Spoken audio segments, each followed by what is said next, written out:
다이어트를 할 때 초반에 살이 좀 빠지다가 갑자기 정체가 되는 경우가 많죠. 오늘은 내 몸에서 실제로 지방이 빠지고 있을 때 나타나는 신호에 대해서 알려드릴게요.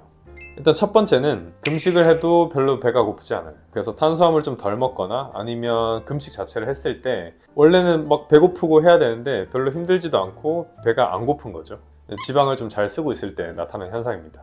내 몸이 탄수화물 대사만 될 때는 탄수화물 좀 고갈되면 바로 배가 고프고 힘이 딸리게 되는데, 그 후에 이제 지방을 잘 쓰는 상태로 돌입을 하면 그러면 몸이 힘들지가 않아요.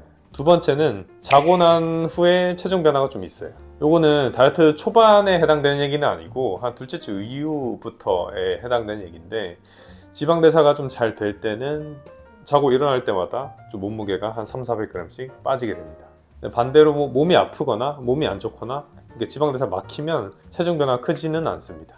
그리고 이때 주의해야 될 게 하나 있는데요. 소변을 안 보고 측정을 해야 돼요. 그래서 자기 직전에 몸무게랑 자고 나서 소변 보기 전에 몸무게를 비교를 하는 거죠. 초반은 왜 얘기를 하냐면 간에 특히 저장된 탄수화물이 소모되면 무게가 줄어들어요, 실제로. 그래서 초반에 해당되는 얘기는 아닙니다. 그리고 세 번째는 보통 마스크 끼고 생활을 요즘 많이 하시죠. 그때 알 수 있는 건데, 마스크를 끼고 얘기를 했을 때 약간 입에서 단내가 난다.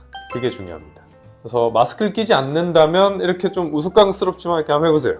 이렇게 입으로 숨 쉴 때 약간 단내 나면 그때 좀 잘 되는 겁니다.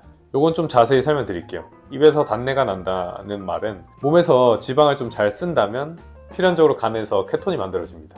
그때 이제 케톤이 만들어진 게 호흡으로 나오게 되면 단내가 살짝 유발이 되는데, 마스크 끼거나 아니면 손으로 이렇게 입으로 호흡했을 때 단내가 좀 나게 되겠죠. 그래서 지방 대사가 잘 되고 있다는 어떤 하나의 간접적인 신호가 되기도 합니다. 마지막 네 번째는 아침 컨디션이 특히 좋아집니다.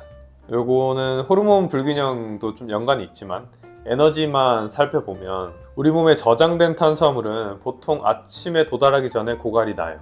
전날 저녁에 많이 먹지만 않으면 전날 저녁 식사를 하고 아침에 도달하기 전에 탄수화물이 거의 고갈이 되는데, 이때 지방을 잘 쓰는 분들은 활력이 좋고요, 지방을 잘 못 쓰는 분들은 활력이 딸립니다. 그래서 그 차이가 좀 신호라고 볼 수 있습니다. 근데 만약에 내가 식단을 하거나 노력을 하는데도 지방이 안 빠져요, 아까 말씀드린 그런 신호도 안 나타나고, 그러면 지방 대사에 뭔가 막혀있는 거, 문제가 있는 거예요.